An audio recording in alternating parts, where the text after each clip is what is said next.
présenter l'équipe de travail qui va travailler sur le véhicule. On commence ça, ballon, OK? Elle a climatisé. On va vous présenter l'équipe de travail qui va faire les incarcérations. Parce que même ça, autant au feu, les pompiers, c'est un travail d'équipe. Pour les incarcérations, la même chose, c'est un travail d'équipe. Ça prend un superviseur, ça prend un officier qui va superviser les manœuvres sur l'intervention, sur la désincarcération qu'on va faire.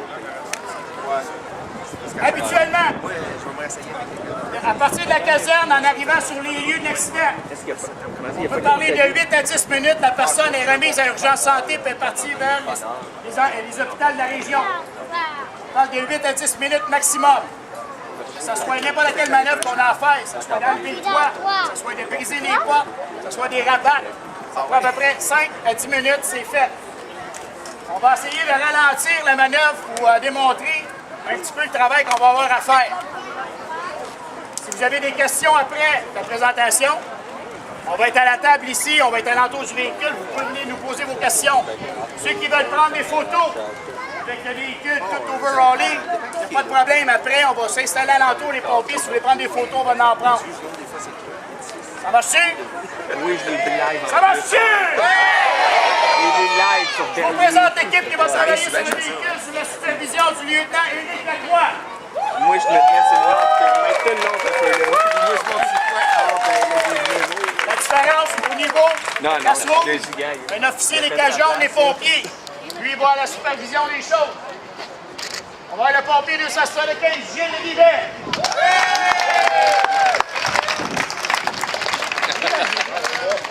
Ah non, ça avec toi.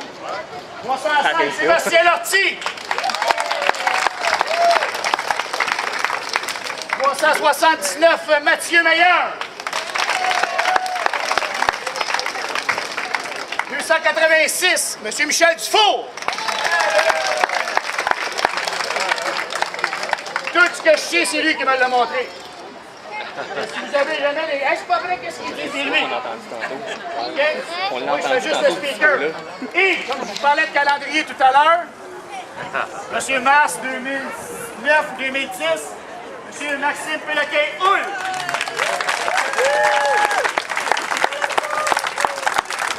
Ils sont tout le temps gênés quand ils sont habillés. Enlève un peu de top, puis là, après ça, d'ailleurs, c'est parti. Enlève tout. Je vais aller chercher mon micro pour essayer d'être capable de vous parler le plus possible.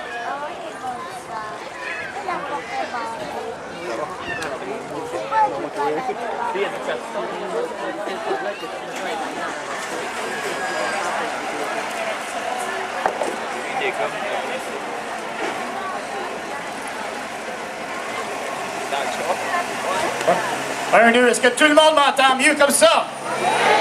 Non, non, non, ça n'a pas de l'air. Est-ce que tout le monde m'entend mieux comme ça? Oui! Ça va être moins dur sur mes cordes vocales.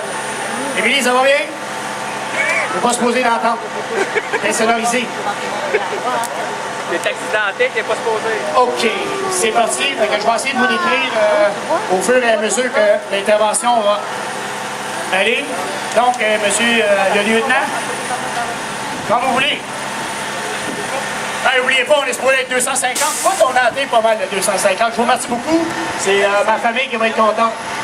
Max, recommence s'il te plaît. Viens en avant. On prend 2 minutes.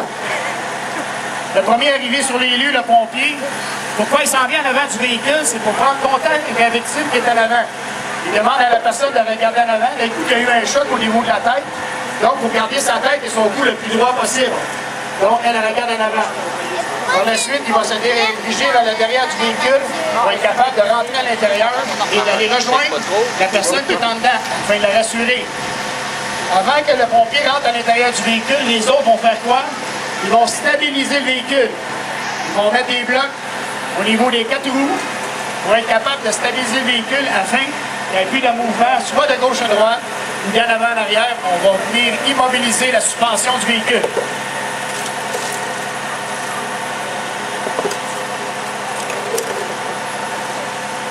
Un petit peu, Max. Là, comme on peut voir, je le pose d'un bord ou de l'autre, il est stable.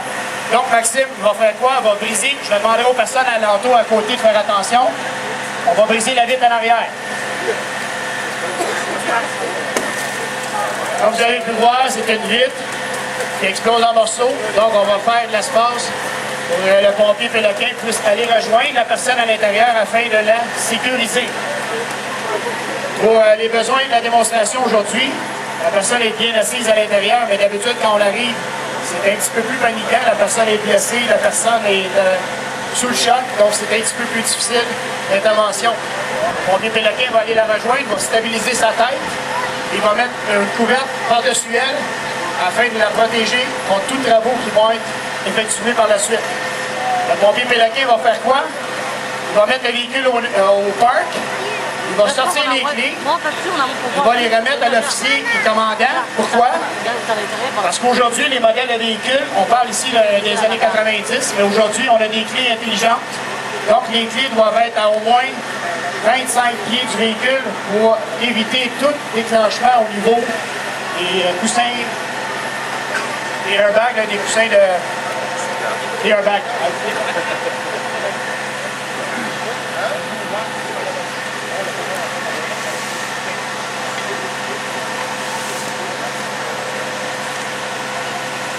Donc, Maxime va recouvrir la victime avec la couverte.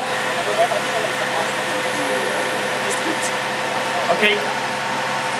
Donc, comme ça, pour les prochaines opérations, la victime est recouverte avec la couverte, donc elle ne peut pas recevoir soit des bris de verre ou quoi que ce soit. Et de plus, mettez-vous à la place de la fille qui est en dedans, qui vient de subir un traumatisme.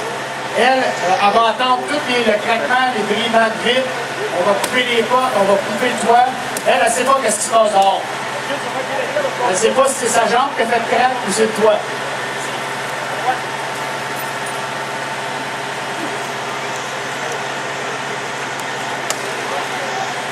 Donc, on va briser les vitres des deux côtés. Encore une fois, quand on regardait les véhicules de ce temps-là, les coussins, il n'y en avait pas partout. Il y en avait un airbag en avant au niveau du volant, il y avait un airbag au niveau du passager.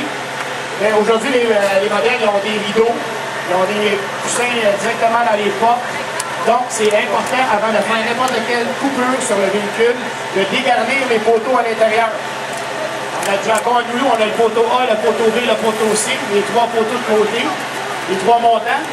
Donc, avant de faire une coupure au niveau de ces poteaux-là, il faut dégarnir l'intérieur, enlever les plastiques, à savoir s'il n'y a pas des cylindres pour faire exploser les coussins.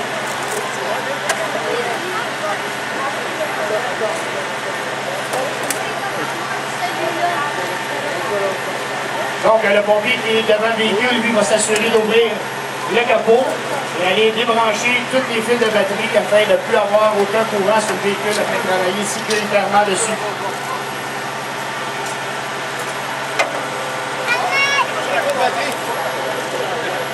Donc, on simule qu'on a défait la batterie, on va refermer le capot afin de permettre à tout le monde qui est à côté de pouvoir voir les différentes manœuvres qu'on est en train de faire. Donc, la prochaine manœuvre qu'on va faire, c'est qu'on va rabattre les deux portes qui sont de l'autre côté. Donc, on va abaisser la porte, on va simuler, mettons, qu'on aurait besoin de faire sortir la personne qui est là, et on va être obligé de rabattre du haut vers le bas, la porte qui est de l'autre côté.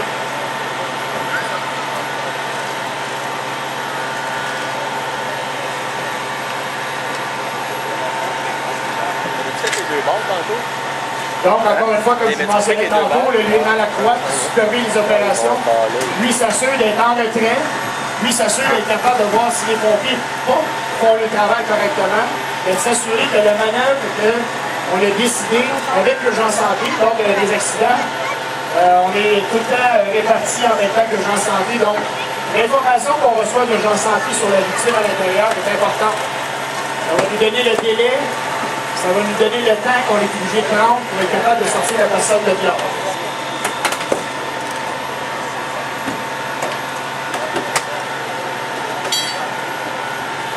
Les outils que les pompiers sont en train de travailler avec, quand on entend en nouvelles, les pompiers ont utilisé les mâchoires de survie ou les pinces de désincarcération.